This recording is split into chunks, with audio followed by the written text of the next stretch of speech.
This episode is with Carlos Verona. Carlos is a 32-year-old Spanish rider on Lidl Trek. He's one of the best support riders in the world for the mountains and the Grand Tours. He's raced in the World Tour for 14 years on Quickstep, Mitchelton Scott, Movistar, and now Trek. Carlos is one of the best riders in the world, especially in the Grand Tours, but is such a relaxed, calm, and normal guy. Incredibly humble and respectful. I hope you love listening to him as he's up on Teide in Tenerife right now at the February altitude training camp getting ready to start the 2025 season. As always, there's no ads. This is all for fun. The only thing I will ever ask of you guys, if you like these episodes, share it and leave a review. That's it. That's the only thing. Just share it and leave a review if you like them. The only motivation for me to do this podcast is how fast it's grown, and that's because of all of you guys and girls sharing it. So really, it does mean the world to me when you guys share it and help more people find it. Sincerely, thank you to all of you who share it. I really appreciate it, and that is the best way to kick me in the butt to keep them coming. So the more you share it, the more I will do it, because it tells me you guys actually like this stuff. And if you want more, I wrote a book called How to Become a Pro Cyclist to put everything I know from the sports science stuff to some crazy stories all in one giant book, so everyone could have all the information in one giant guidebook. If you like books or audiobooks, the only place to get it is at howtobecomeaprocyclist.com.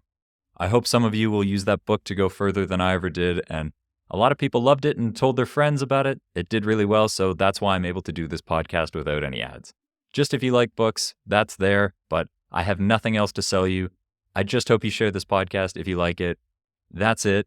I hope you enjoy Carlos Verona, one of the best cyclists in the world, but such an incredibly humble, well-spoken, and kind guy. Man, how's Tenerife? Very good. It's super nice here. Like we are like 2,000 meters. It's almost summer in January. It's February. Yeah. It's super nice. And how long are you And there here for? still like this is outside, so we have here like a car seat. We took it from our van, and yeah, and like I told you here inside the house we are like here. There is two options for sleeping. You can sleep in the hotel. There is one hotel, Yeah. but it's always quite busy. And then since 5 years ago, there are a few houses like more to the north, like 10K from the hotel, but it's still at 2,000 meters.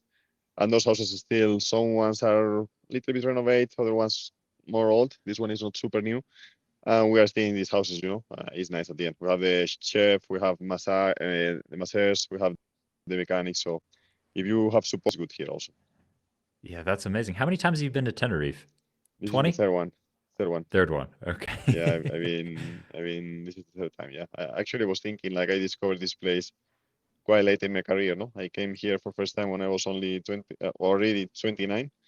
Okay. But yeah, I was talking now with my coach, and I thought maybe it was good, because I still have a few years in front of me.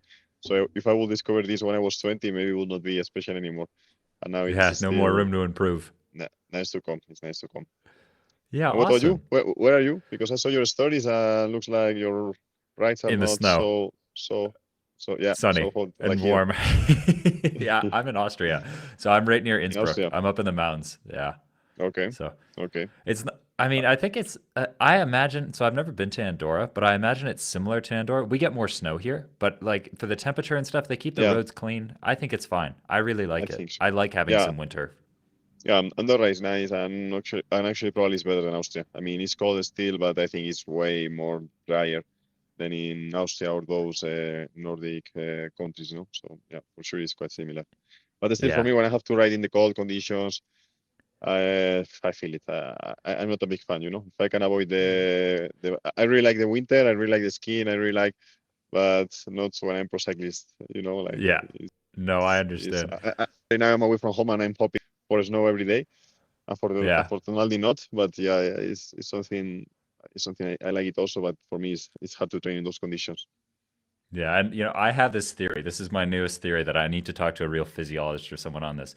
Everybody knows like when you go to altitude, you get the benefits from that because you place that stress on your body. Then there's heat training, you get the benefit from that. I've had all my best seasons when I've spent the winter training in like the cold, whether it was in Canada or Austria or whatever, where I could go. I mean, I always thought it was just when I would show up at training camp, like warm weather training camp, I was flying. And I was just like, I always thought it was just the motivation being like, oh, it doesn't take half an hour to get dressed anymore. Like, this is beautiful. Like, I can feel the wind on my ears and my fingers. This is great. And I'm like, you know what? I wonder if there's some benefit to like training in the cold. Like, you obviously wouldn't do that before racing, but if there's some sort of like benefit to the cold weather and then you go to the warm weather, I wonder if it's more than just the motivation to be in the sun. No, but I agree, for sure you feel the improvement. Like once you train in warmer conditions or you race, for sure you feel 1,000 times better.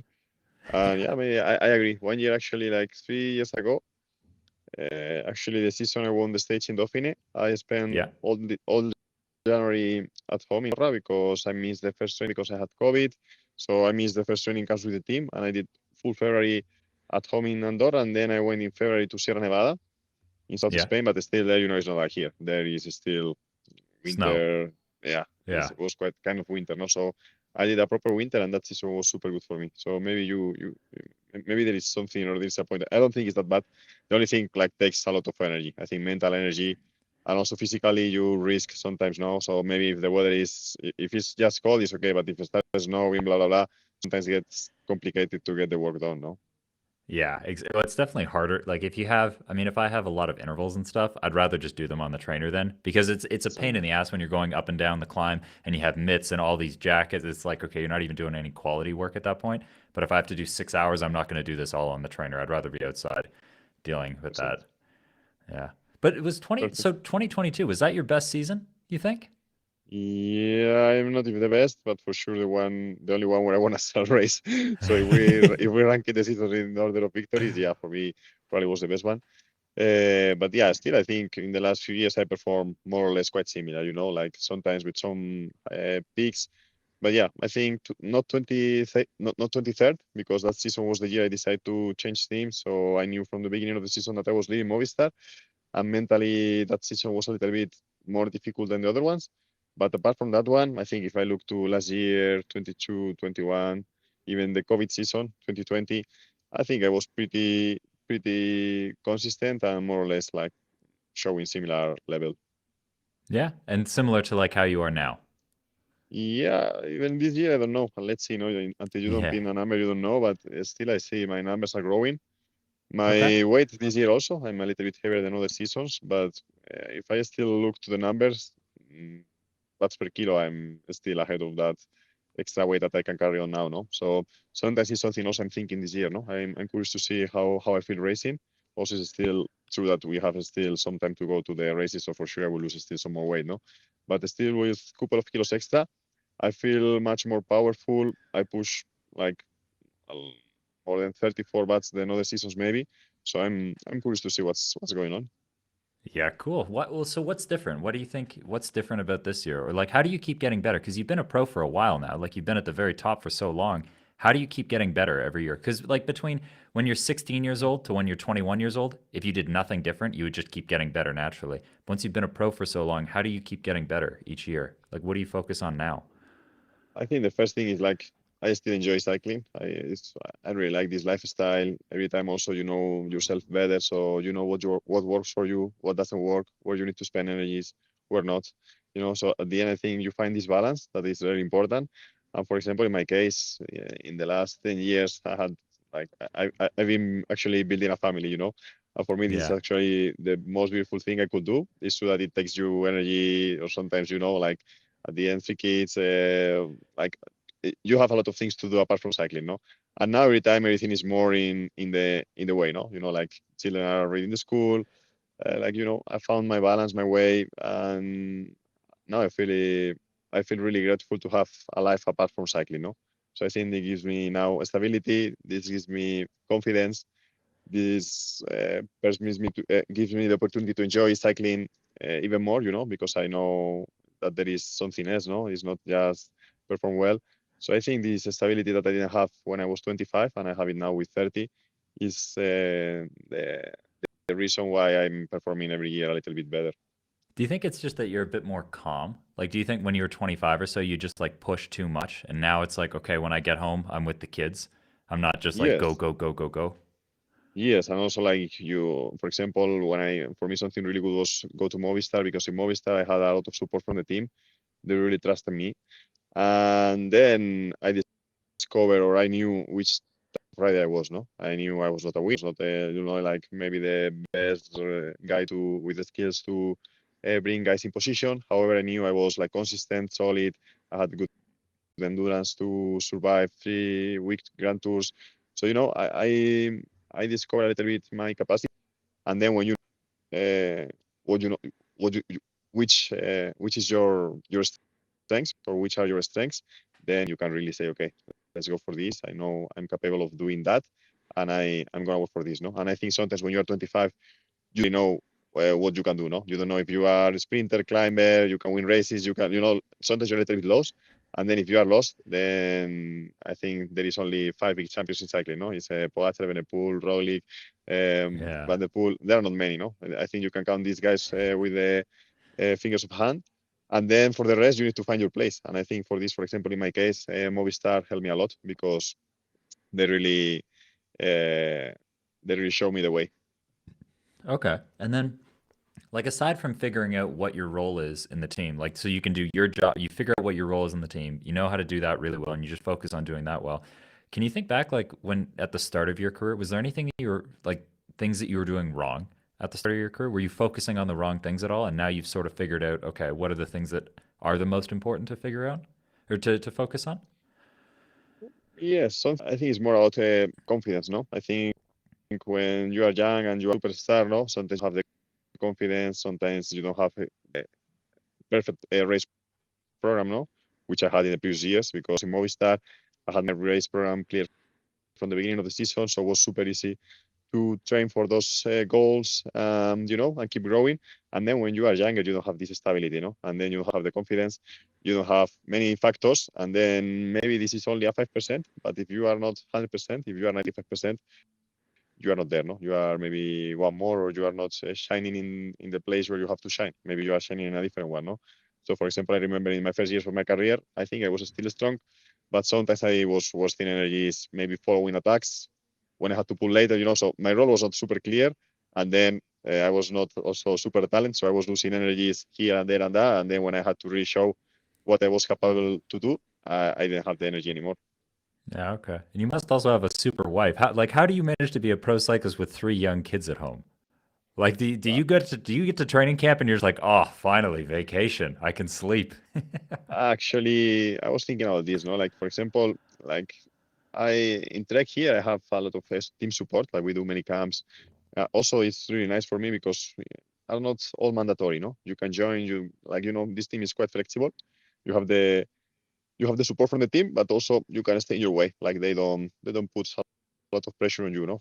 So for me, this is super nice because, for example, when that I know that I need to focus on training, nutrition, rest, then I know I have the team here. For example, like now, I'm here in Teide, in Tenerife, with the team, and then that makes my life also easier, no? Because at home, I really like to be home. I really like to when I'm home also, I really like to be with the kids. Like, for example, for me, they left school at 5 p.m. And then from 5 p.m. until 9 a.m. of the next day that they start the school, I'm off from everywhere else, I'm just for them. And also when I'm home in the weekends, I try to stay or to ride as less as possible, no? So if I can, I do, for example, Saturday, 1 hour ergo in the morning before breakfast, then maybe Sunday, a little gym session, and that's all for the weekend, no? So when I'm home, I really try to be home.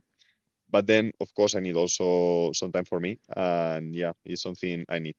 I'm not really like to be time away from home, but also I feel really grateful for the lifestyle I have, for the opportunities that cycling gives to me, and I try to find the balance. No, at the end, everybody has to work in this world, or if not everybody, almost everybody has to work. So I feel really grateful for the job I have, and then I try to keep it and do also my best. And to do my best, sometimes I have to be away, but that's fine. At the end, I think also we are 4 months home from September to December, and then now, okay, for me this period is quite harder because I really like to have proper off season.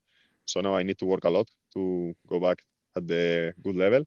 But then once you are there, then you can balance pretty well the time between cycling, family, and especially living. For me, living in Andorra is also one highlight because then I spend so much time at home. I have the climbs, I have there the altitude training if I want. I have there, really nice environment for training, which makes my life with family and cycling way easier than if I would live somewhere else. Yeah, and it's so nice when the kids can come to races and stuff. You see all the cool photos you have all over your Instagram, with the Yeah. kids at the races. That's so cool. That's got to be amazing for you.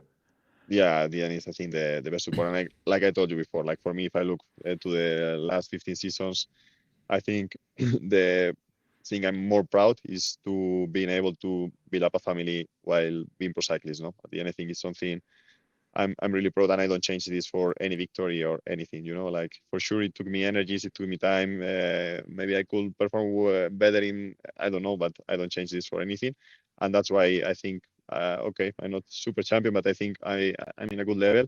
I'm quite stable, and for me, this is like also the key in life.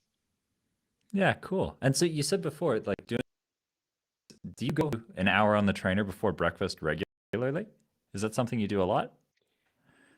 For like one of the mistakes I could do in the past was also this, trying to play a little bit with the low carb training. Like 5, 10 years ago, there was a lot of Yeah. this going on. Sometimes in my case also I, I mean, I spend a lot of time with the family, but I think I'm quite how do you call it? Like I'm super professional. So if I do things, I try to do it with a method. Like I have quite a lot of routinary sessions. So I was a lot of into this, like low carb training, ergo before breakfast, also like putting a lot of the carbs in the night before, or even in the lunch before. And I think this kill myself sometimes. And now if I do it, it's more for family reasons, for logistics. Maybe the kids are still sleeping, so I can do that hour and then I can have breakfast with them and I can enjoy more the weekend with the family. So now this is the main reason why I do it, because fits better into my family schedule. And yeah, I think it still is sometimes nowadays, like we do a lot of high carb trainings. I think sometimes it's good to the body as more reminder, no, that there is some fats where the body can take still energy, but it's not the main part of my training, or I don't for a specific reason. It's more to make the most of the day. Okay. So is there much low carb training anymore in the World Tour?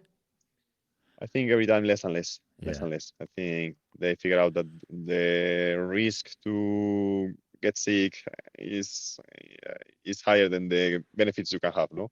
Yeah. So yeah, I think every time is less and less. I think I saw just an interview from Simon Yates, I think last week in Cycling News, Yeah. that he was talking just about this, no? That low carb a few years ago, and also it's not maybe we were performing also good, but the feeling was sometimes horrible. Like was I Sometimes. got one. Yes, I got one advice from Pablo Lastras. He was a cyclist in Movistar for many years. Then he was my sport director. And I remember in my first year pro, he told me, "Look, Carlos, I'm gonna give you just one advice. Cycling is a very hard sport, very complicated. So try to make it simple.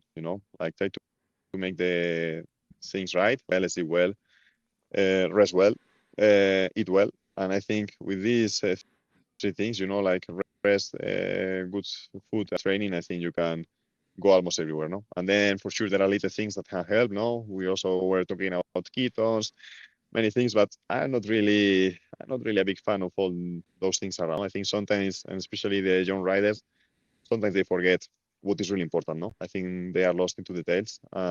This is something happens now. We have so much info, so many studies, and I think cycling is way easier than people think. No, a lot of people, amateur cyclists sometimes come to professionals with really random questions. The truth is that everything is way easier than people think.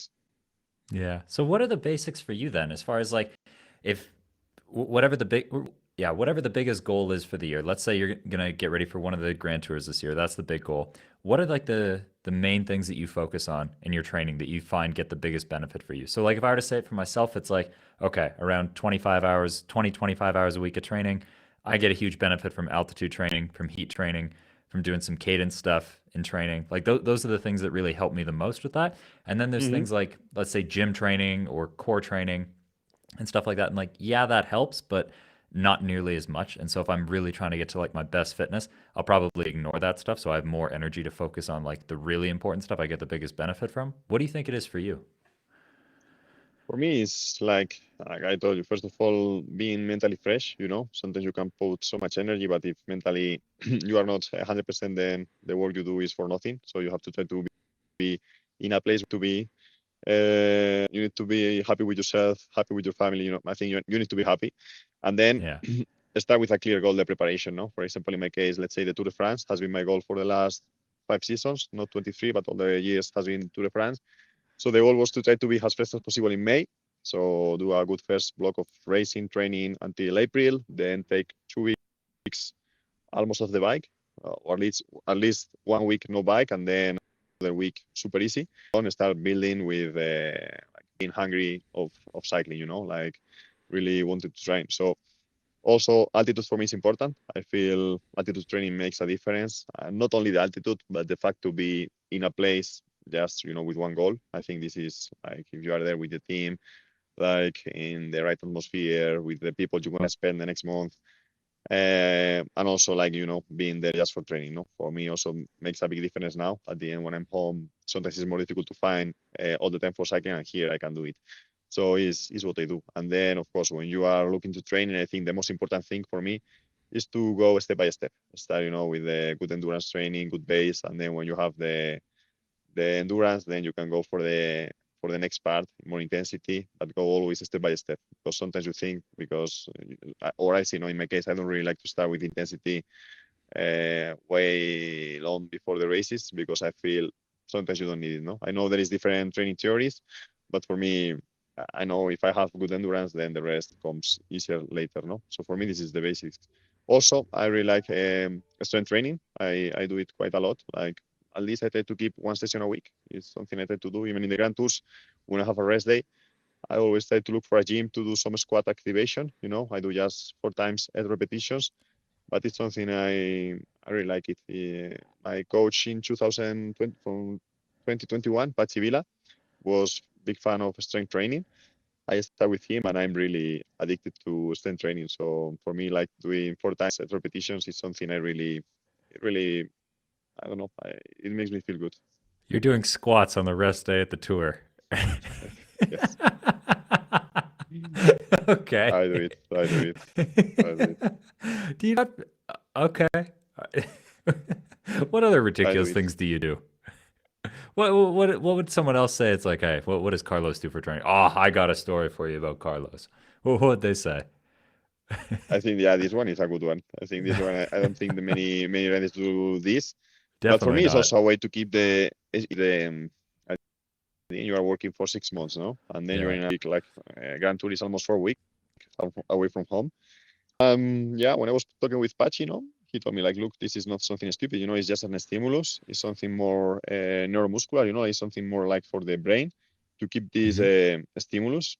Physically doesn't makes or doesn't create any fatigue because at the end with the load we work and the repetitions we do is not really a big stimulus. But it's something if you do sprints, on training. There is some Hmm. people in a rest day they like to do a 20-minute climb at threshold because they don't want to. So for me, it's a way to keep this work that I do all year long alive, in my brain. And I do it also like I try to keep this one session a week, very short. This doesn't take me more than 15 minutes. I mean, I do this a little bit of core exercise and that's all. No, so it's not a big effort, no. But I like it and I try to do it all year long, and I like it. Okay. Cool. What's the hardest race you've done ever? But based on the numbers, not based on like you being sick or something like that. What's the hardest race you've done? Good question. I think Basque Country for sure. I think one of those stages, like I did not last years, but in my I think my first year's pro, I did Basque Country 7, 8 times, and this race is always crazy. It's always left, right, up, down. In that bunch, there is not sprinters; it's only climbers. So for me, it's one of the hardest races. Also, the stages are not super long. It's like maybe 130, 140, 150k, but then you have 3 hours and a half, like with big numbers. Crazy. Okay. What are the goals for this season? What's the calendar for this year? Yeah, I'm still a little bit. We'll see. No, we still have to decide the final spots for the Giro and Tour. So I'm a little bit waiting for the final decision of the team. There is a chance I ride the Giro. There is a chance I ride the Tour. And there is a chance I don't ride any of the two, and I go for La Vuelta 100%. So will be or only Vuelta, or maybe it could be Tour Vuelta or Giro Vuelta. So we'll see. At the moment, doesn't change a lot. I already planned with my coach I training plan to be ready in case I have to go there last minute for whatever reason. And anyway, if I miss those races, I still have a good racing block in case I don't do that. No. So for example, if I miss the Giro, I will do Alps and Romandy, and then if I miss the Tour, I will do probably Dauphine, this new race in Andorra that I'm part of the organization. So for me, this is a good motivation. And then probably I will go to Tour of Austria. No? We go there with the double team, so I will use the shape for the Tour of Austria. Maybe I think it's a race I did back in 2013. Yeah. And it would be nice to be back again this year. No? So that's the two different scenarios. And then Vuelta is there 100%. So I think it's still a nice goal at the end of the season, because for me, then if you don't ride Vuelta, the last part of the season is a little bit complicated if you are not a classic rider. So then there is 12 Rita in those races in Canada, but that for more punchy riders. So yeah, then the one day Italian races, but again the same, no? It's more for, I think, for more explosive people, no? And then you need to race something before there, no? Because if you arrive just with training to Lombardia, for me it's a very difficult race to do well, no? So we'll see. But still, I like to do always try to change something every year. I don't really like to repeat the same race program. So for example, this year I will start in Algarve. That is the first time for me. So already this is a nice start, no? After 15 years, start with a new race is good motivation. Yeah. Okay. And then when you do all the grand tours, do you find like, because for so long people would say a grand tour changes you physically. Like you come out of a grand tour and if you're not completely dead, you just have the best legs of your life because it's like the hardest training camp you can ever do. Do you find with like how well we train now, like how structured and good training is now, can you train can you train well enough to get that same fitness, or is it still like racing a grand tour, you come out of it and you're just stronger than ever?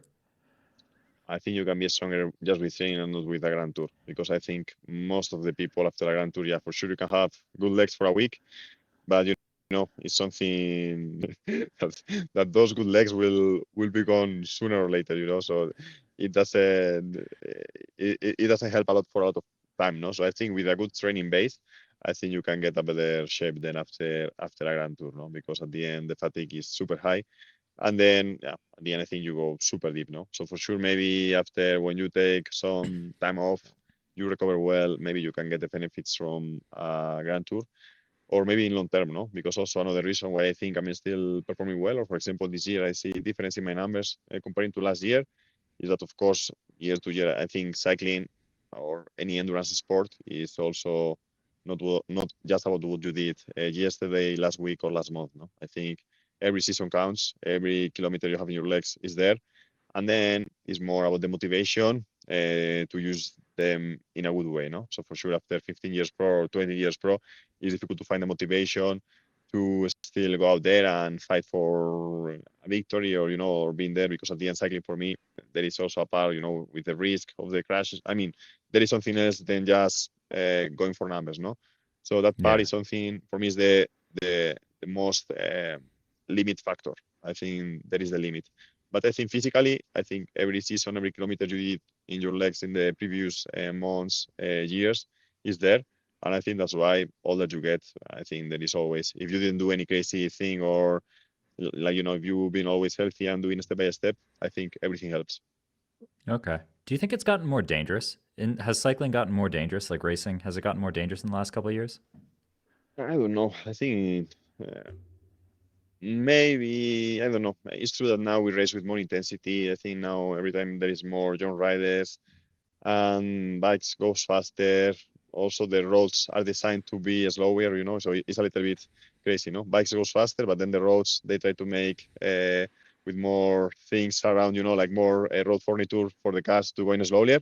So I think there Yeah. is a point where you have roads that are made to go slower and bikes that are made to go faster. So Yeah. there is one point where, of course, but yeah, I think it's just a dangerous sport, no. And the good thing is that I think that the organizers, that the race organizers, start to see this, like a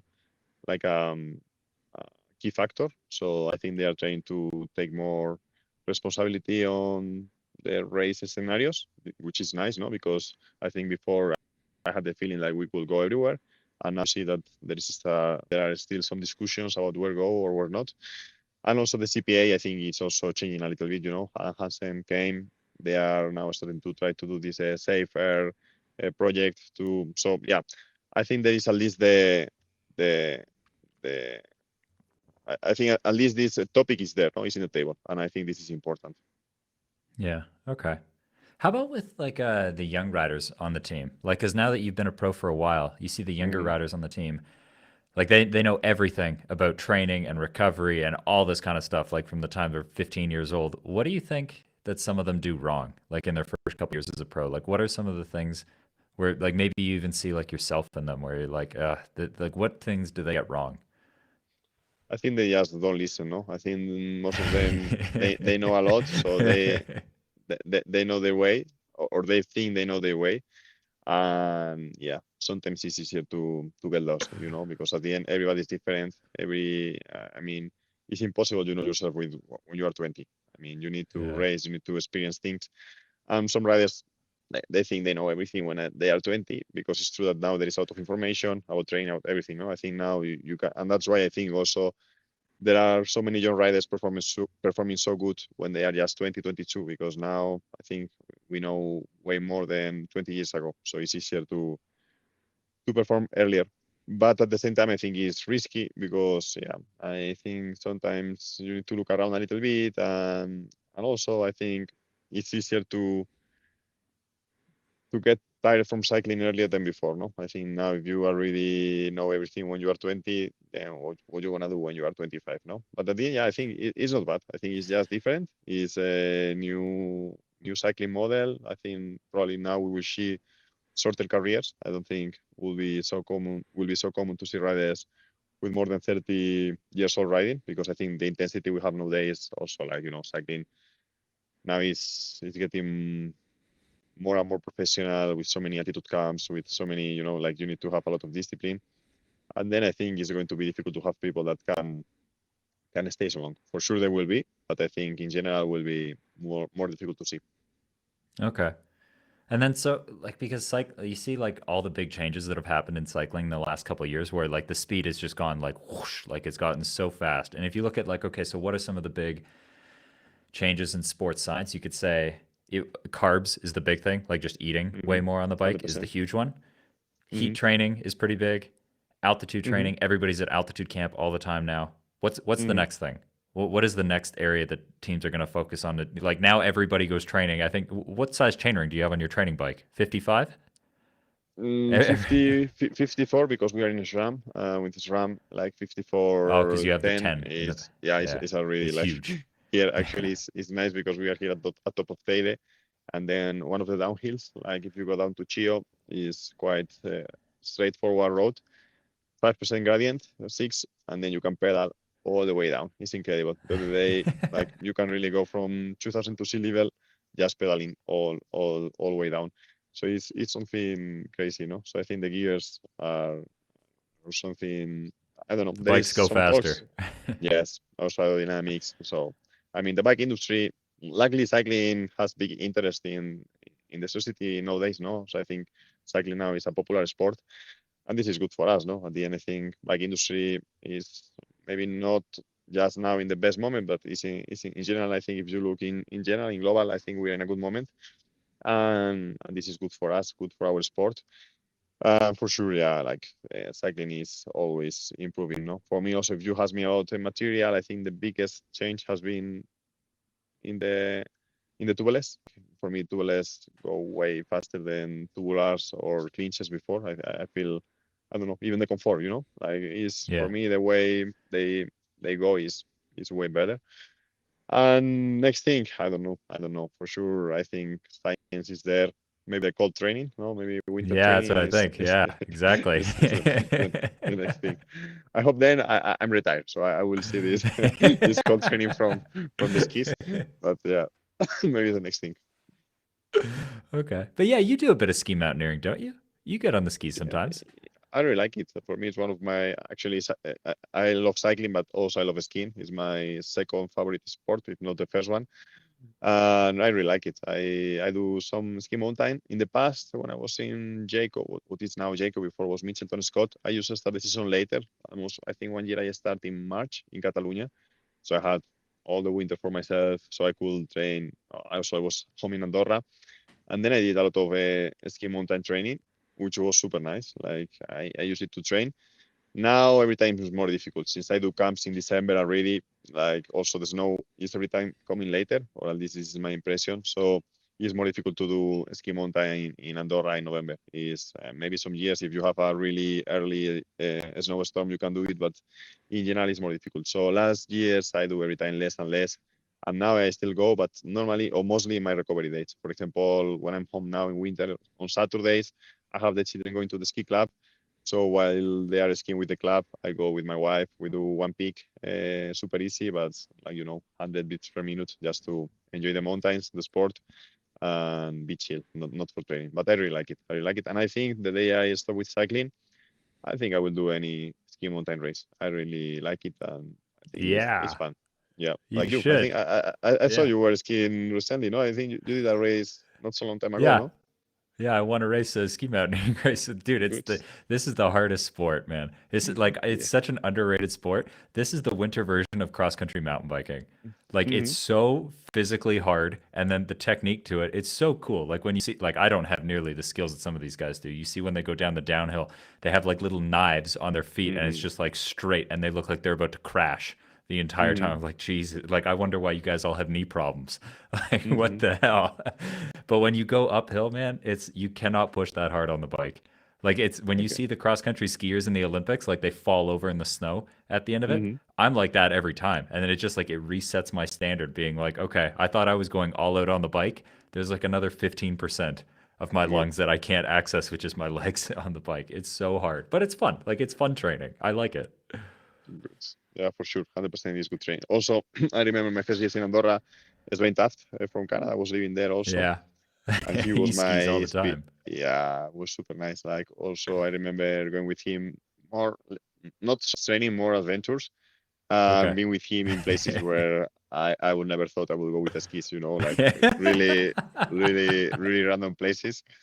And that was super fun, but it was a little bit too much for me. So I said to myself, okay, I will be back on this extreme ski when I'm retired, because at the end it's very easy also to find an injury there. So, but I will be back doing that. Probably I will go to Canada so one day to ski with Spain and Oh to man. make to remember the good memories again.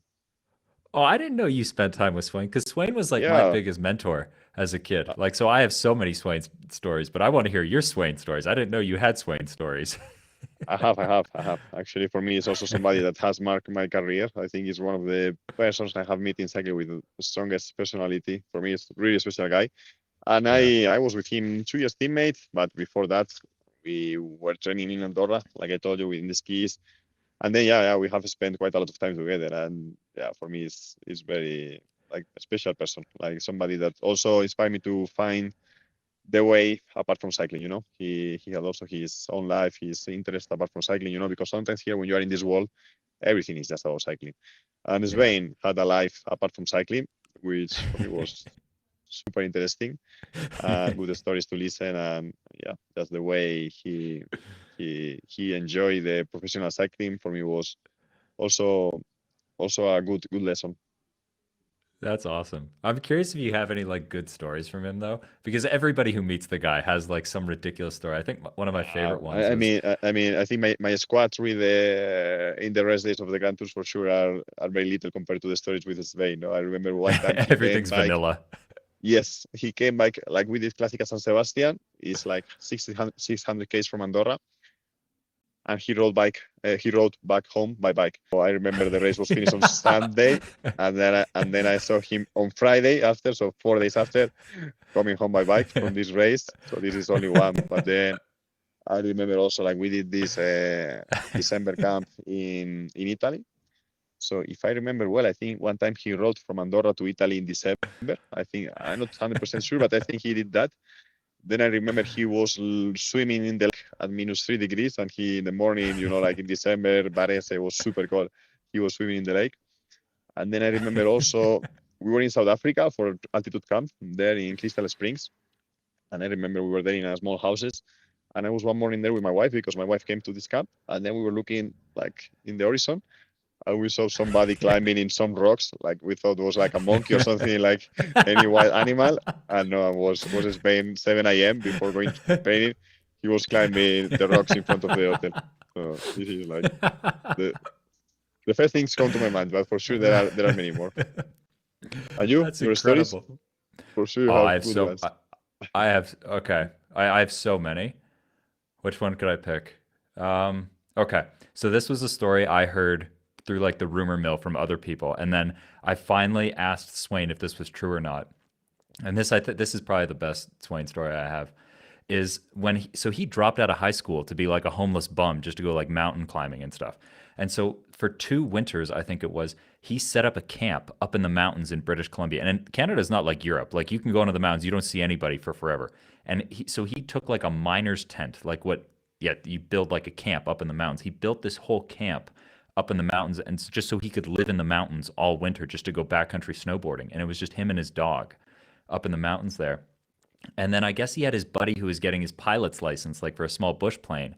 And his buddy would just kind of like fly over where Swain was camped out all this time to like check to see if everything was okay. Like Swain would like look out the tent and give him like a thumbs up or something like that. And Swain's, I don't know, like 16 years old, 16 or 17 years old when this happened. Like his parents must have just been like, what the hell is wrong with our kid? And then so anyway, Swain is backcountry skiing one day. And then I guess he was snowboarding and then maybe he set off an avalanche and an avalanche went off and just like buried his camp. And then I got to get the details of this story right because it's been so long since I heard it. The avalanche like buried his camp and he was just like, oh shoot, okay, I can't deal with this. And so he started walking home to start going home, but it takes like 2 or 3 days to get home from this. And then I guess right after this avalanche went off, his buddy flew over in the plane. And then all his buddy sees is this avalanche that has buried the tent and then his dog running around. And so his buddy in the plane is thinking, oh my God, there's been an avalanche. Swain is buried down there in the avalanche and his dog is looking for him. So then his buddy in the plane flies home, goes to Swain's parents' house and tells them, hey, I'm sorry, I think Swain is dead. He's like was buried in an avalanche. And his parents are just devastated at this point and thinking this is horrible. And then, like a day or two later, Swain walks in the door. Their parents have thought he's dead for the last 2 days. And he walks in the door and just explains the situation to them. It's like, no, I was fine. I heard I was in the trees when the plane flew over and whatnot. And I was like, that is nuts, man. Like, he was a different animal. He's for sure like different. But I really and actually I'm still in touch with him. Like we talk frequently. And it's fun. Like this winter, I was training in Andorra, riding my gravel bike, and there is like one of the climbs there is Port de Cabús, and in the backside border with Spain. And in this border, this part of Spain is really like probably the most similar place in British Columbia in Canada because there is actually the electricity is like it's Nothing. crazy because in Andorra you can nothing like develop, and then the valley after is like everything was 100 years ago. So it's big difference. And then one day I was there. There is a little bar there that this place is still quite touristic because they made some movies about some stories that happened there in the 80s. Moon landings. Yes, like some people there, that. And then in that place there, I found the neighbor of Spain. That was here in Andorra. He took like 8 months of the work, and then he came with the family. And then I meet this guy there in this place in Tor, and I was like, "What, Spain?" And so yeah, we were in touch not so long time ago with him. That's cool. Yeah, and Yeah, it's crazy what he does now because he just has a cabin in the woods, like not in the yeah. woods, but it's a very remote cabin. Like he doesn't have internet or anything. He has like Skylink from Elon Musk, like the satellite internet for there. Mm-hmm. Like he is totally in the backcountry. He is doing exactly what he loves, way out in the bush, taking other people to do like mountain guiding trips. It's so That's super crazy. nice. I will Yeah. actually one of the things in my bucket list when I stop cycling because I think if I'm still active, I cannot do those adventures with Svein, but it's to visit him. It's something I really want to do, and yeah, as soon as I stop riding, one of the things will be to plan a trip to Canada with family and go to visit him.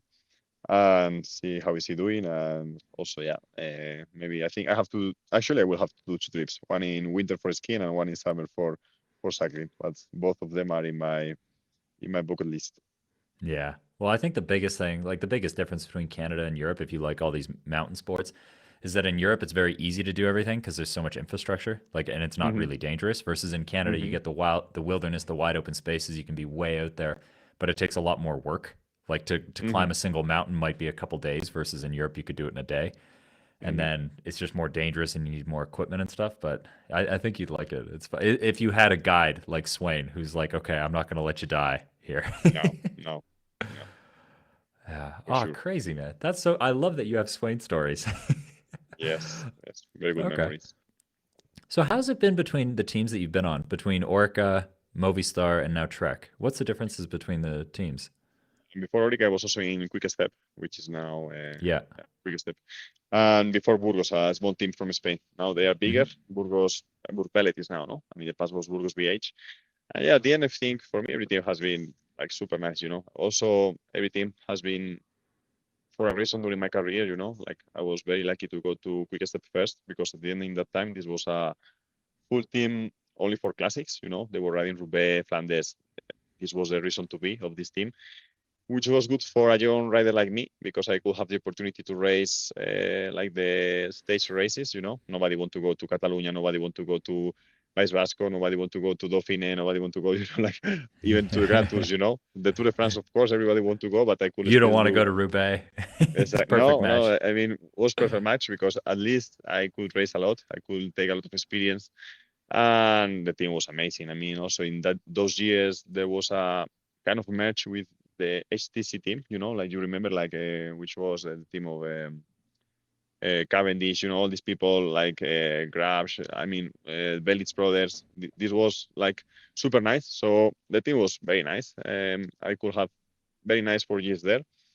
And then yeah, after this, I knew that in that team for me it would be difficult to make a career because they were very focused in classics, and also Patrick Lefebvre really liked winners. Like he was, if you were a winner in that team, you were like you had a really good value, but otherwise you didn't have no. And especially okay, if you were worker for or helper in the classics, still you had a value. But if you were helper in the stage races, you didn't have a value, no.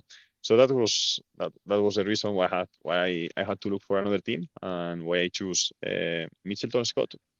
And I had really nice 2 years there. No, I meet also different personalities. Also, this Australian mentality was I was coming from probably the team with more cycling story, or like Belgians, like it's all about Yeah. cycling story. And then I went to an Australian team that was probably the opposite. No, they were having fun, riding bikes.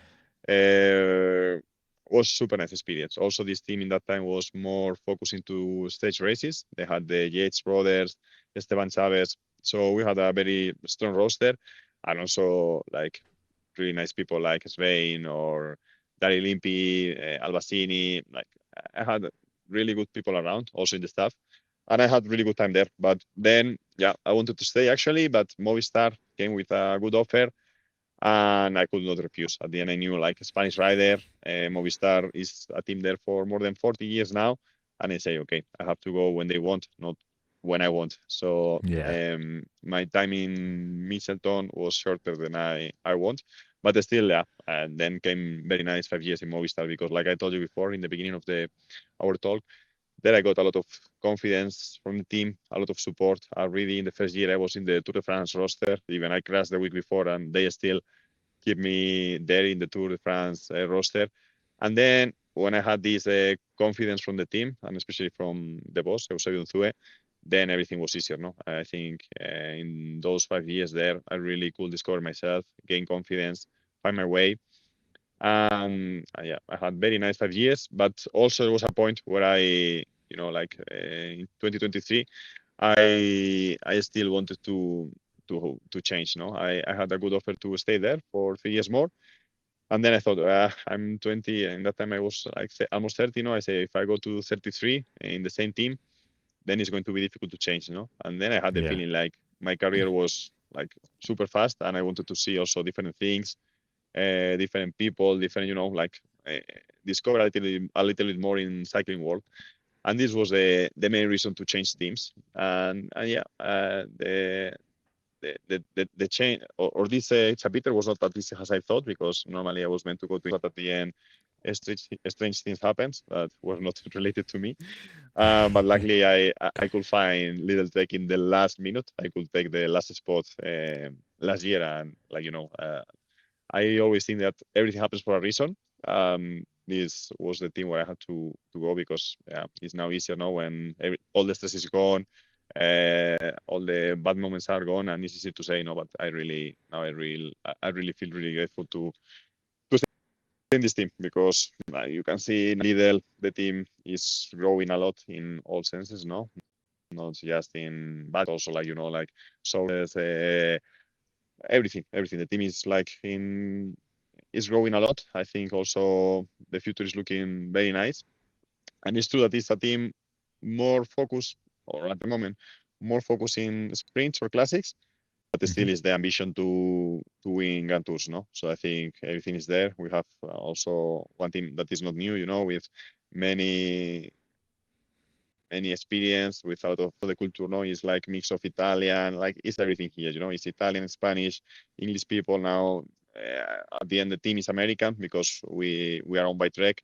So still there is this American influence that for me is super nice, because reminds me, I don't know, for me this team is a mix of everything I had in my career, no? So I feel very good and grateful to be in this team, no? So now this chapter has just begun, and this is my second season, but I hope to stay here for a while more. Yeah, awesome. And Lidl must love you. I love the photos of you with the big Lidl flip-flops and the bucket hat, the like all the clothing. It's like this Uh, guy's for, our for marketing dream. no, for me also, this team. I mean, I feel for me it's for some riders for sure it's something stupid, but for me at the end we are also ambassadors. We are Totally. sportsmen, we are ambassadors, and for me it's important to be part of a team where I feel in line or aligned with the values of the companies that I represent. No, for example, for me it's super easy to be Lidl ambassador or Trek ambassador. I mean, for me are two super nice companies. One is in the supermarket or in the food industry. The other one is in the bike industry. So for me, it's a team where I feel really comfortable working for. I represent my values. I think both brands have in common that they want to bring people on bikes, bring people on the sport, try to bring people to healthier lifestyle. And for me, this is something super easy, no? And for me, this is something important also at the time to choose the team where you go, no? For sure, there are bigger teams, or if not bigger, also very big teams in cycling world, but maybe not all them with the values that this team represents, no? And for me also, when I was in that moment that normally I had everything and everything not like I thought, then that's why I did everything possible to come to this team, because then you start to look the list of the 20 World Tour teams. And I tell you, after 15 years, Full. yes, exactly. I'm not gonna ride at any team at any price, or even if they don't represent my values. No, so it's not really easy to find a team where you really feel comfortable and where you can really be yourself. And in my case, I really have found this in Lidl Trek. Yeah, sure. I meant it like you're a great ambassador for because you're having fun with it. Like big smile on your face, the big Lidl hat on him. I'm like, this is awesome. There is not a You have reason fun with to. it. We are living the dream, no? At the end, I feel super grateful, and especially when you have a bad year, like for me was 23, with the changes, and then you think you are going to somewhere, and then when everything,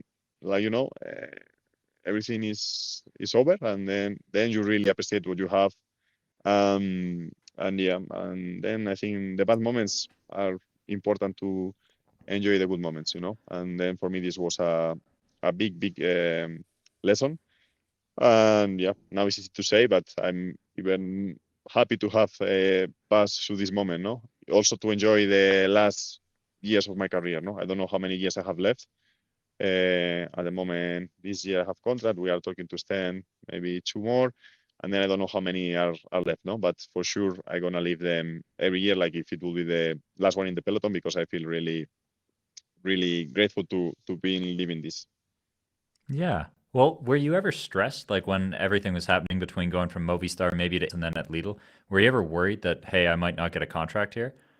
Yeah, I was super lucky also because it's true that when all this happened, I got a call back from Eusebio Unzue from Movistar, Yeah. and they told me, "Look, Carlos, no worries, but this is your house, so you have a place here, and if you don't find anything else, don't you worry that you are not going to be Okay. without team, no." So for me, this was super nice from them, and this gave me tranquility, no. But it's true that I was close to sign probably the best contract of my career in February, in Yeah. Movistar, or because the offer from both of them were quite similar. So for me, it was, like also in case I never been in huge salaries, it's not like this at the end, every year I've been improving, and then, you arrive to this moment where you can finally sign a good contract, no? And A big then, one. yeah, bigger one, yeah, at least for me, no? For other guys, for sure, not super big. For me, I was think for a lot of big, people, it's a big one. big enough. And then when you get to this point, you get also your first victory in Dauphine. Like you Yeah. feel you are Rocking. getting there, and you can choose team. Like you have two good options on the table. Then you choose Let's go. one. It's payday. Exactly. You think is everything good, and then suddenly, bam, Boom. it's not there anymore. No. And then yeah, was but at the end, everything and good. I'm in a good team. Also, like like I told you, with Movistar, always the relationship was super good. We finished in a good way. So I mean, like in February when I had the offer from Mine, I was not playing with them. I called Eusebio and I told him, thank you very much for the offer, but yeah, I have to refuse it because I want to see something different before I retire. And he completely understood. And then that's why also like I act with him like this, because I knew also like the budget he had for me, he should use it for another rider. So earlier I told him, better for him also, because at the end the teams needs to organize themselves, no. So I think Yeah. yeah, I was fair with them, and then they were fair with me, and I think this is something everything pays back, no. And then when this happens in July, they were the first ones to say, Carlos, no worries. If you want to stay here, you can stay. Of course, not in the same conditions that I had in Ferrari, but I could still have a team and still in a good salary. And this was for me something I will be forever grateful, because was super nice from them. And yeah, but still, I had my mindset ready to change. I mean, I was changing for a reason. I wanted to see something else. And then I say, okay, if I stay in Movistar, will be nice, but also it's not very nice when you say you are leaving, then I stay. Yeah. So that's why I also focus and say, okay. Also, now it's easy to say, but for me, one of the options in February, when we start to talk to other teams, was Trek. At that time, Lidl didn't arrive yet to cycling. They were in Okay. talks, they were talking. And I also couldn't wait to negotiate in April because I had the offer from Movistar already. So Yeah. then in this period, I need to move quick, and then Trek in that time could not be. But then, things happen, everything happens for a reason. And then when I came here was September. The Lidl was already launching the Tour de France, so it was at the end the perfect moment. No, I was super lucky because Yeah. I found the very last, but it had to be like that. I feel really grateful, happy, and also that's why I think I have still room for improvement in the last years. Because this bad year in 23 has given me still even more perspective, and it's helping me to enjoy even more cycling every day. Yeah. Cool. And so, like, bad year in 2023, do you mean just because of like stress between finding a team for Yes, 2020? exactly, exactly. First Okay. part of the season already, I was going every year for the tour, no. Movistar also, like, Tour de France is Tour and Vuelta. Is 80% of Yeah. the of the important races of the team, no. So then that year I decided to go for the Giro, because also I know when you are changing teams, always is more difficult to enter in the selection of the races. It's not for anything personal, no, but I mean, if I will have a team, also I will pick up riders that are going to stay with me, no, because at the end every Grand Hmm. Tour is one opportunity to develop riders. And then if you use somebody that is going to another team, no, it's normal, no. Even the team you work in cycling, I think in general, you always work looking to the front, no, to the future. And then I knew that my spot for Tour and Vuelta, the other 4 years was always secure, but in 23 would not be that easy to be there, no? So I decided to go to the Giro, and then until the Giro, everything was more or less good, But then after the Giro, I was not selected for the Tour. Then in July came everything with, and then was quite difficult to yeah to find my way. Just stress. Yeah, stress, a lot of Yeah. stress, a lot of stress. But yeah, at the end, there is a happy end, and that's the most important thing, Like I told you Okay. before, it helps you a lot to put things in perspective. Yeah. Okay. I got a good question for you. Who's the hardest worker you've ever seen in the World Tour? Because I could name 3 names just from your team. I'm curious who's the hardest worker you've ever seen, the most focused, craziest, hardest trainer. I could tell you, I think Enric Mas will be in the top three for sure. Okay. I think he's somebody really like he's not somebody you can see a lot in social media or like he's really he keeps his private life a lot there. You cannot see it, but he's really professional, super focused, and I think he will be one of the top three for sure. Okay.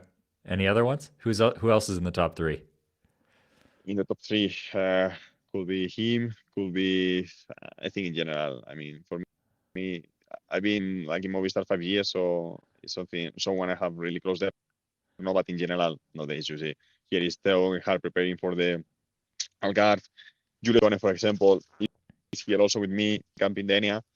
From Denia, he came directly to here to Teide. From Teide, he's going directly to UAE, So I think in general, I think 90% of the bunch is super professional. Yeah. Have you ever seen anything? Like, has there ever been at a training camp or a race you've seen a rider do something that just really impressed as far as like, okay, that is crazy focus? That's just on Yeah. another level. Is there an example of Nah, anything you've ever seen? no, nothing crazy. No, in general, I think also nowadays there is a lot of knowledge, and I think nobody's doing stupid things. No, probably one of the most stupid things is to do squats in a rest day of a Grand Tour. So not really a lot. Somebody, for Okay. example, from you, which was the opposite, no, that was also a good example was Alejandro Valverde. No, like Hmm. you could see him on him, that like for him things went naturally. Like he was super talented, but also his lifestyle was so simple, or he was always in the basics. Like eating rice, plain rice, chicken, training, having fun while training. Like not doing any crazy thing, just doing the right things.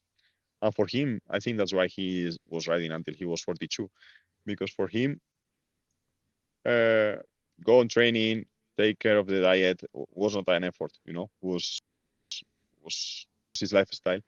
And for me, he was one example of how to like was super simple, and he was, I think, one of the riders I've been working for, which with more talent and also with more wins. Okay. Cool. Well, how about this? Tell me about the training camp that you're on right now. So you're on Tenerife, Teide, right now. How long are you there for? I'm here for 2 weeks. No, my teammates are 3 weeks, but I do just 2 weeks. I mean, also with the family and Okay. everything, I found also is my maximum. I did also. I was in Denia, then I went 3 days home. I'm here for 2 weeks. I go again 3 days home, and then I go to Algarve. But I need, I cannot be away like Chicone is doing for I don't know how many weeks. I think he's 40, almost 50 days away from home. I cannot do that. I mean, for me, I need those 3 days with my family where disconnect, recharge batteries, and stay home. But still, for me, like I told you, it's everything out of balance. I need to find the balance. I know I need to do this camp, but also I need to be those 3 days home in between races. And yeah, for sure, maybe the science says that ideally you need to be 3 weeks on altitude. Last years I did always 2. For me, it's more than enough. It's true that also I live at home at almost 1,500 meters, which helps a lot in the acclimatation. No, probably I don't need the same acclimatation time than others that live at the sea level. No, so at the end I use those 3 days I was home. I try to stay always home to spend some time in the mountains at home to help to the acclimatation. No, so here maybe I need just a couple of rides, and actually I did 3-day block already, and in the third one I was feeling already that I was quite well adapted to altitude. Okay. And then what are like the 3 key sessions that you'll do at this training camp? Like what are some of the like the standard like training rides that you do there? I think here in this period of the season, we are really focusing working the in between thresholds. No, I think we spend a lot of time in the first threshold, like zone 2. I think this is a good place to do it because at the end you have almost 2-hour climb from the sea level to 2,000 meters, and I think it helps you a lot. Like you can do solid hour 32-hour effort, and I think you can get way more efficient, which is good for the season that is just about to start. And then we work a lot around the threshold, no? On threshold, I think we do a lot of training, like over unders, strength efforts, in between thresholds. I think all this area, like the sweet spot that they call, I think here we train a lot of this. Then when I'm home, maybe we do one hit session here, and then another one when I'm home. Like some more intensity when I'm home, and then I will be ready to race. Okay. What are like some of the common intervals? Like if I just didn't know anything, if I like what's an interval session? For example, next block we have, or the block I just did, no? For example, the first block, the first day I did 3 hours here in altitude, some sprints to stimulate a little bit of strength. Then the second day I did some torque efforts, low cadence. I usually do 3 minutes 50 RPM, 2 minutes 90 RPM, always in zone 3. This is between thresholds, between the first and Mm-hmm. second threshold. This for 20 minutes. When I'm home, or maybe in another period, I do 2 of these, but this time, like, was the first time in altitude, I did just 1 20-minute effort. And then yesterday, I did just endurance, I did 5 hours with climbs, 320 watts, zone 2. That's all, so more or less in this way. Okay. And then when you were saying before how you have to still lose a couple kilos or you want to lose a bit of weight, how do you do this? Like what's your process for losing weight? It's natural. I mean, I also try to don't do any crazy thing, because at the end you might lose weight, but also you lose hormones, you lose, like, you lose a lot of stuff that you need to perform well. So this is the basic number one. No? Try to do things right, fit well, recover well, and then it comes naturally. Like I told you before, in the off season I really like to have like normal person lifestyle, which means I don't eat crazy stuff, but also I'm not looking at everything I eat. No, so now I just start to do things right. Like I try to eat clean.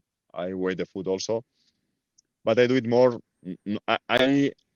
I weight the food to know what I eat. I use my fitness pal. I don't know if Mm-hmm. you know this app, and Yep. then it helps me a lot because I can track my food there. I know how much I have eaten.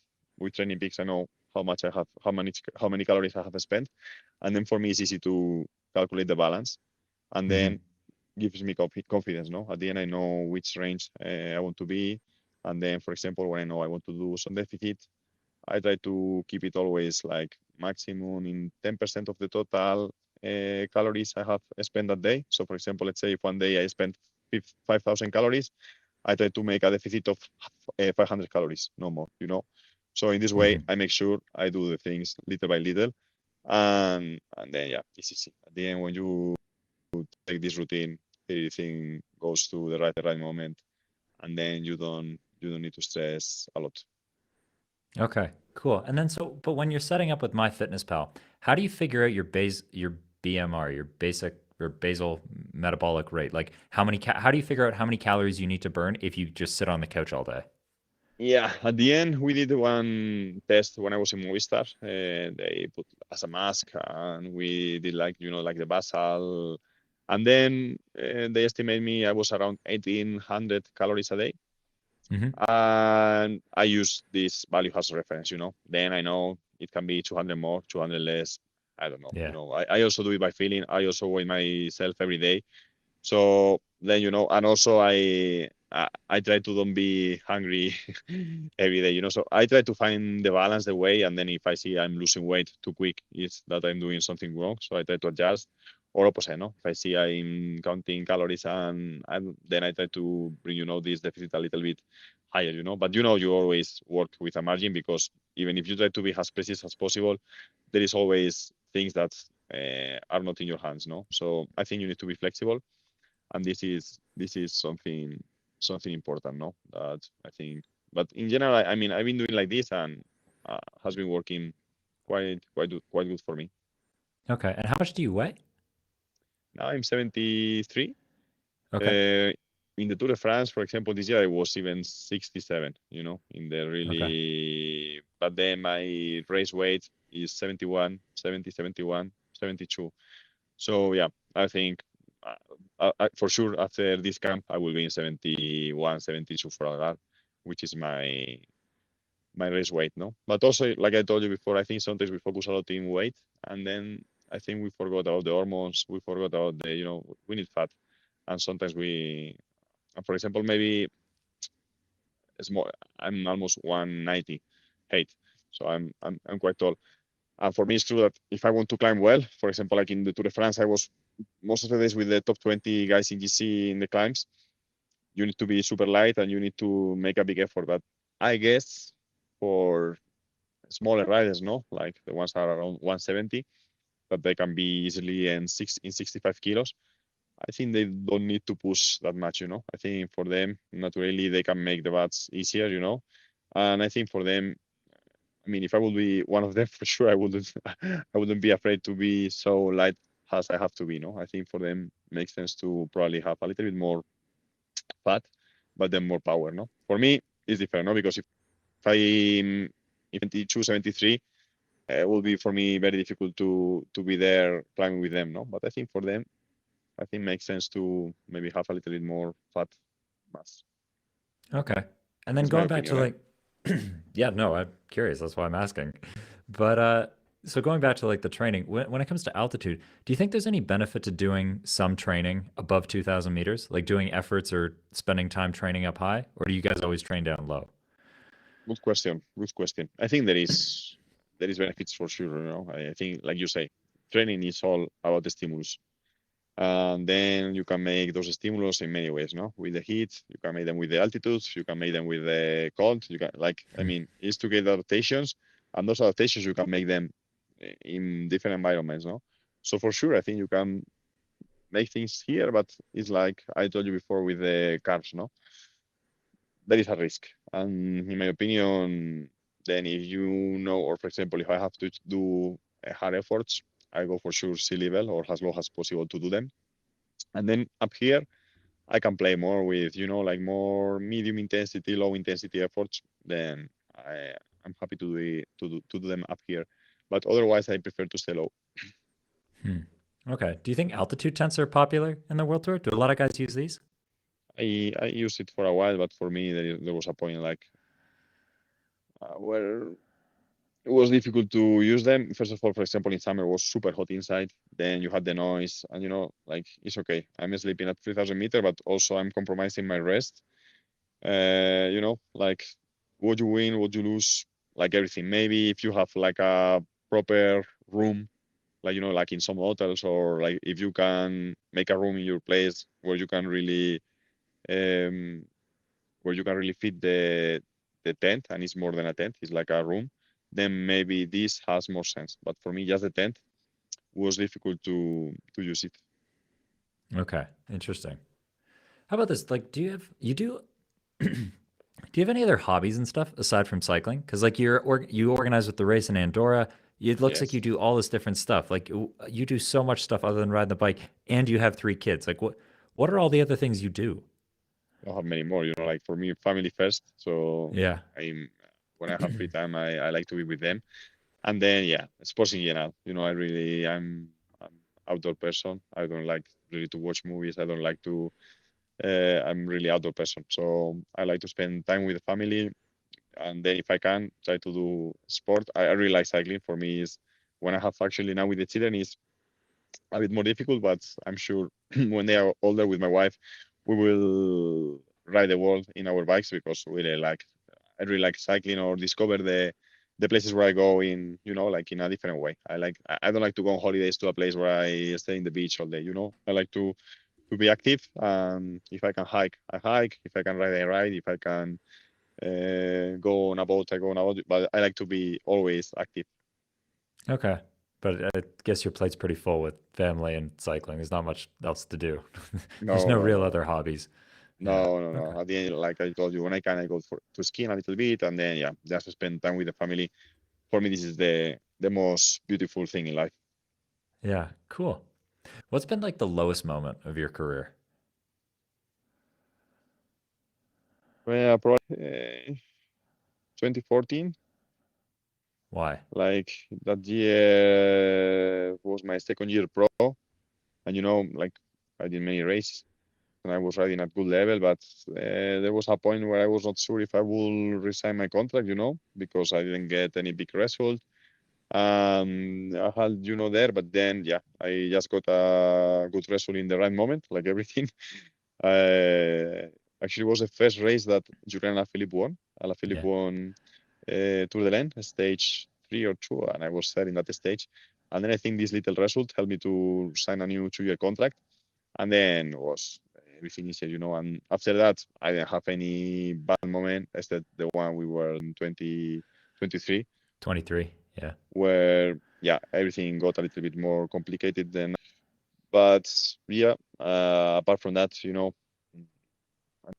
mean, in that point was hard, but also, I mean, if I will not continue in cycling as a cyclist, it will not be a big drama, for sure, I need my legs, but it wouldn't be the end of the world, no. However, when I was 14, I didn't have my family yet, everything was stable. Now I have, like I told you, more things apart from cycling. So now whatever comes is in perspective than back then. Okay. Were you thinking like, hey, I might not be a pro cyclist anymore? Like, were you thinking about what you do instead? Like, what would happen if you didn't get a contract? Were you thinking about this at all? I think first thing I would try to do is to stay involved in cycling still, maybe have a staff member. I would like to be a sport director, actually. I think Okay. first thing I will try to do will be to be a sport director, because I think I have learned a lot in all those years. I really like cycling. I really like in in a in an organization. I like to be part of an organization, and for me, this is one of the nicest things you can live as a cyclist. I think also when you are a cyclist, you are limited in some things, because at the end you are one of the parts of, like at the end we are all cyclists, so you cannot really step up and role, no. Sometimes in Movistar I was doing a little bit some kind of capitano, or I can do it also here, but still you are one cyclist more, no. However, if you are a sport director, you are the one that you can take the decisions, you can play a different role that I would take, like take those responsibilities. Is I would really like to do, and also I'm big. I really like to, when I have to plan something, I love it. I like logistic is my favorite. I really like it. I like it. When I have Okay. to organize something, even training, trips, I really like to plan, and I think I will enjoy the electro part. So I will try to step up, and try to stay in any team, because I think I could do it well, and then try to find the balance. No, maybe try to be at home. Like I already do with this race with a Andorra Moravan Clásica. Try Yeah. to do something else at home. Maybe something else with a small team. I don't know. Try to do some more projects at home, because at the end, when you are not cyclist, also you have more energy to do some more things at home, and then try to find the balance. Try to stay in a team maybe less days, because I still like to travel. I still to be in the races. So try to find two balance to stay time away from home and some time at home. And I think this will be the way I will take sooner or later. But yeah, I think there's still some good years in my legs. Okay. Cool. Well, how about this then? So, if let's say the directors on the team were talking to some of the younger riders on your team right now, and they said, look at what Carlos does. Like, what does Carlos do well that they would say, like, okay, you should learn this from Carlos. What does Carlos do well as a cyclist exceptionally? Like, because everybody in the World Tour is a freak athlete. He's a really good athlete. But what do you think you do well? What would other people say that you do well as a cyclist? I think the attitude, no? I think at the end, like you have to have the right attitude, and things come like they come, and then you need to take them and try to take the good thing of them, you know. And I think in general I'm quite flexible, and then I try to don't make big problems of anything. So I think this is my main attribute, no? Like try to stay positive, and then also like work hard for the things you want that happen, no? And I think for sure you need to be in the right place at the right moment, but also you need to work hard to get those opportunities. Yeah, of course I don't have a lot of victories. I don't have any outstanding performances, but I think I've been quite consistent over the years, and that's because I've been always professional. I did it also with passion and with the right attitude, and I think that's why I'm still here and I'm part of this challenging world. Okay. Because I said calm, relaxed, and consistent. So Yeah, I think we're on could the be, same page there. could be. Not Yeah, too extreme, not always pushing too hard, not being too crazy and up and down and all this stuff. Calm, relaxed, consistent. That's what I would say. and I think at the end this is something you need also to have in the teams, you know, because you have a lot of talent riders, but I think riders that that's why we are riders like me, no? That we can sometimes bring that experience and try to keep things, you know, in balance, and especially in the Grand Tours. And that's why also I really like to ride the Grand Tours. I if if I could choose my race program, would be Giro Tour Vuelta. I mean, if I could do Yeah. this Tour of Catalonia and You don't even Andorra, need to for me, train in between. no, that's super nice. You do like few altitude camps, then you do those races. But at the end, for me, in those races, you can really feel the like all the ingredients to be pro cyclist, you know, because you really bring your body to the stress. Also, like when you have to work with somebody, with some teammates for 4 weeks every day in all conditions, in all the circumstances, everything changes, you know. So that is where you can really see who you are, and for me, that's the real cycling. Okay. And then what do you think they would say? What do you think the coaches or directors would say is the thing that holds you back the most as a cyclist? Be like, oh man, like Carlos, if you could just fix this little thing, like you could be so much better. What do you think they would say? What do you think holds you back the most? I mean, for me, I think as a rider, I have two weak points that are one is the technique. I'm not the most the technique rider, you know. I mean, in the downhills, I don't get dropped, but I don't really enjoy them, you know. I'm not Yeah, I super think some guys awesome. trust their helmets a little too much. They Yeah, have a little too exactly. much faith in their helmets. I don't trust my helmet, and also I don't trust my cycling mates. You know, when I'm in the bunch, I don't really, you know, if I'm alone, I have more confidence than when I'm surrounded by 200 riders crazy out Bumping into cycling. each So other. yeah, I don't feel really confidence in that situation, and this is I think I could improve. And then yeah, my aerodynamics. I'm not super aerodynamic, so for me this is like the technical part and the aerodynamic side. I think I lose so much power in both sides. And then also sometimes it's true. I try to change this every time more and more, but sometimes if I have one idea, it's difficult to sometimes I've been, and also it's something I've been trying to change. I've been quite of a perfectionist, Okay. is the right word, Yeah, yeah. always for the perfection, and the perfection doesn't exist, and sometimes I have lost so much energy trying to do the perfect thing in the, like, and Like what? Give me an example.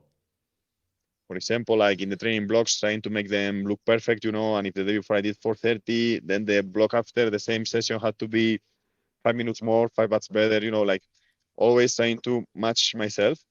And there's one point, like, it's not always like this, Sometimes if you are in a good day, you will have more hours and more power a day. And then if everything is more, or even in the, yeah, I told you in the training structure, but also with the, sometimes if, for example, I did one type of menu for one training session, I try to do the same stuff like this, Sometimes I was doing a lot of this stuff, or for example, if I had one one route in my mind, was difficult to change the route. I want to, for example, if I'm in Tenerife, I would like to do all the different roads in the island, no? So if one day the coach told me, no, better go to this place because you do the forest. If my mind will be to do, no, I did already yesterday that road, tomorrow I want to do that one, was very difficult to change my mindset, no? And this is something I've been working with psychologists. So one coach I had, exactly in 2023, I was working out with Piepoli, Leonardo Piepoli. He was a former pro cyclist and he was coaching Movistar.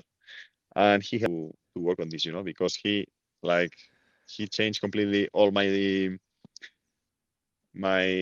routines, my methods, like on training. He put me like in my mindset. If I was working one day over two max, was over two max day. I could not make it with endurance or with stress or with was this day is this. And with him, he makes me everything. So in one day we could do all the training possibles, low cadence, over two max, tempo, like everything. And then with him, I started to realize, okay, maybe there is also another ways, different ways, no? So he helped me a lot in this sense. And actually, yeah, 2023 probably was the hardest year, but also I think the one where I learned more and also I started to change some of my weak points. Okay, interesting. So just getting you out of your routine a little bit as far as Yes, like, hey, it doesn't need to be so structured all the time. exactly. Being more flexible and enjoying more things, no? Sometimes I think we forget that the important thing in life is to enjoy, no? And this is something, yeah, I think I'm fixing actually, and that's why also I feel I'm still performing because I think it's important to sometimes to and also this is something I think happens a lot to pro cyclists or maybe I think in general to the to the people, no? But I think sometimes we don't listen to us, we live in such a stressful life, like going to work, like we live we don't think, no? Sometimes we don't stop as we say, okay, who I am, where I go, I'm like and this is something in my first years I didn't do a lot. I especially one moment, no, where you start to live in like in automatic, and yeah, then also thanks to my wife because my wife is somebody like we are quite different, and she's somebody really intense, and she has like a lot of life like insight, Yeah. and she helped me a lot Taking also care of the to three kids. yeah, that like he helped me to have like we had a lot of conversations, and deep conversations, and sometimes you like you learn from yourself, you learn from each other, and yeah, I think with her also I have learned a lot. Okay, cool. All right, well, here's a fun question then. So, how long have you been in Andorra for? Yeah, a Eight lot of years? years. No, 10 already, 10, 10. 10, 10. Yeah, I went there in my second year pro. We were living in Italy for 6 months because my wife, she was studying tourism. Okay. And then I went with her to Erasmus. She could choose three places in Italy. University of Pisa, University of Venice, or Milan. And then I told her, you have to choose Pisa because we have to go to Tuscany. So we had very nice 6 months in Tuscany, and then we had to come back and we had to choose one place. And then I'm from Madrid, she's from Barcelona. We had to find a place to call it home, no? And then we say, why don't we try Andorra, no? In that period, not many riders were there. I think it was just Purito, Vicioso, I think 4 or 5, no more. And we say, okay, let's give a try. It's not so far from Barcelona. It's just 2 hour drive from your family. It's good for taxes because at the end, uh, I It's good. think yeah, I think it's good. At the end, you can choose wherever you can live in the world. This job is not easy, and I agree with taxes. I think you have to have taxes, but I think also they have to change a little bit the system, no? Because I think 50 years ago, you could most of the jobs you could not choose where you would live, no? But now I think you can choose, and also there are jobs like ours where you can make some good money in some period of your career, but then it's over, no? So Yeah. I think you need to balance it somehow. And also it's true that you risk many things, no? So for me, I mean, this was a reason, and that was we say, okay, let's try with Andorra, no? Also, we like the nature. We are not like city people, and we decided to try there, and I think for me also was one of the best decisions of my career because it's true that like maybe we arrived there because the the taxes were low. But at the end, the lifestyle we found there was just for me amazing. No, like the lifestyle there, a lot of healthy people. Sports is everywhere, like skiing in winter, cycling in summer, trail, mountain. Like is a lot of sport everywhere. And then for me also the network you do, no, a lot of sportsmen, not only from cycling, but for example for me being on training on a normal day with somebody like Jan Frodeno, for example, no, this Hmm. Ironman world champion, like the people you meet, the people you can be surrounded by, like for me is something that has or meetings vein, no, at the end, like Yeah. it's a place where you can find many nice people from many different parts of the world that on my hometown in Madrid I will not meet them any anyway. So for me it has been super nice, and now also with the family is super safe place. The public school is amazing. They study in French, in Catalan. They have friends from all over the world, and it's very nice. Now I'm here on Teide, and also I live home, but I know they are in a good place. This morning I was training, they were skiing. For me, there is nothing that makes me more happy that they have a good environment. And I think actually we're gonna stay. Like we've been there for 10 years. We build a house, and I don't see my life anywhere else than Andorra. So I Yeah. think we stay. Okay. Okay. So here's where I was going with the question because there's so many pro cyclists in Andorra. There's so many cyclists there now. And we've already talked about Swain. I think he's the most interesting cyclist you will meet in Andorra. Who's the most Yeah. interesting like what's the best story you have about another rider who lives in Andorra? Who's the most entertaining to be with up there?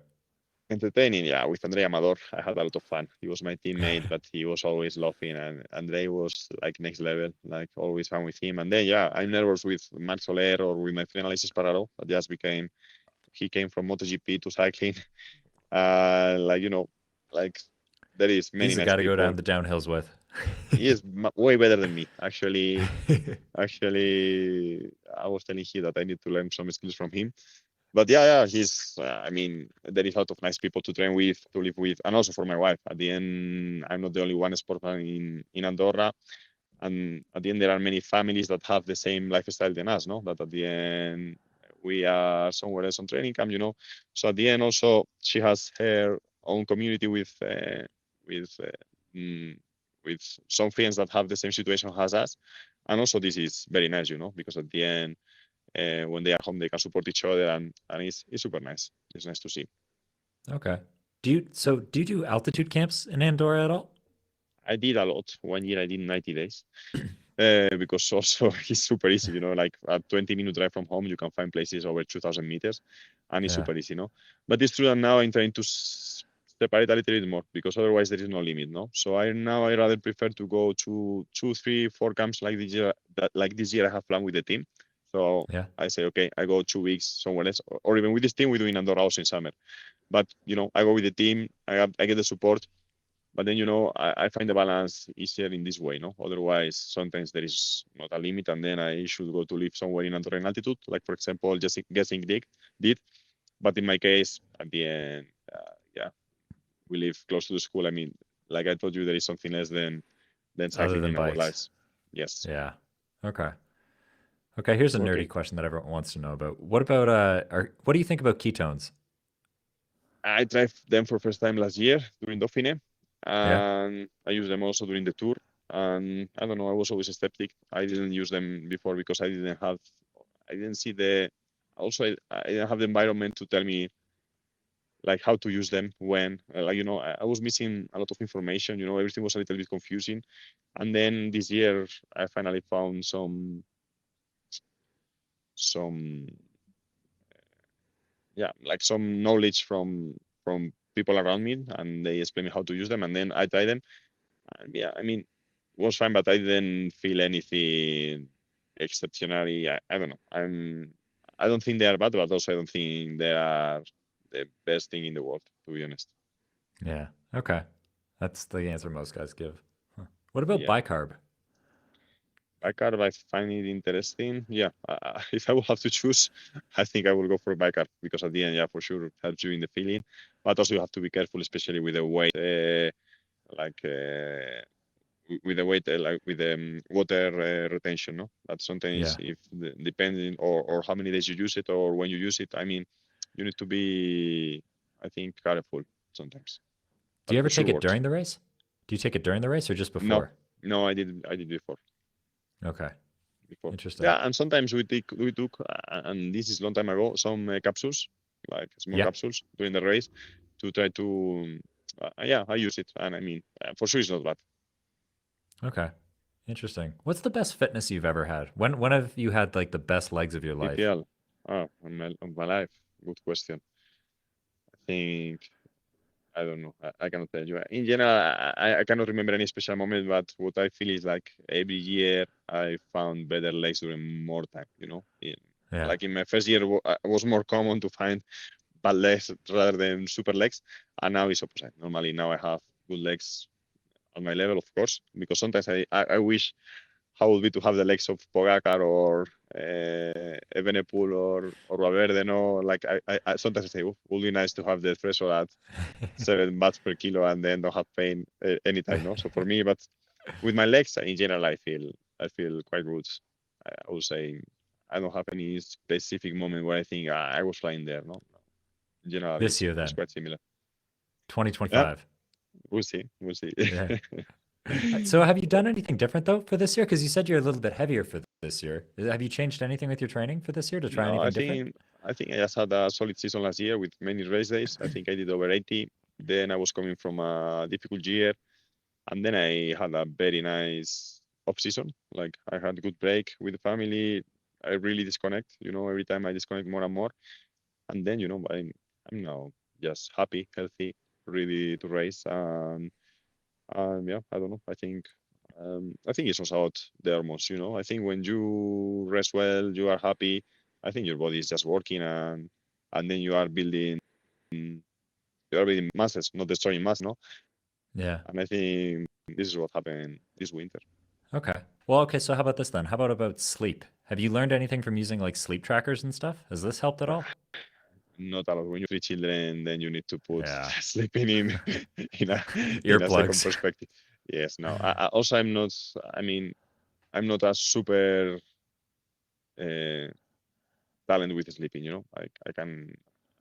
Actually, I don't need a lot of sleep. Like I'm somebody. If I sleep 6, 7 hours, I wake up fine, and then I don't give it so much importance. I know this is something maybe probably I could do better, sleep more, but sometimes I mean I I don't know. I don't really need it a lot. If I sleep 6 hours, I'm fine. For example, my wife, if she sleeps less than 7 hours, next morning she's not a person. In my case, no. In my case, I can I can live without sleep. That's why it works with three kids. Okay, I was wondering where you were going to go with this.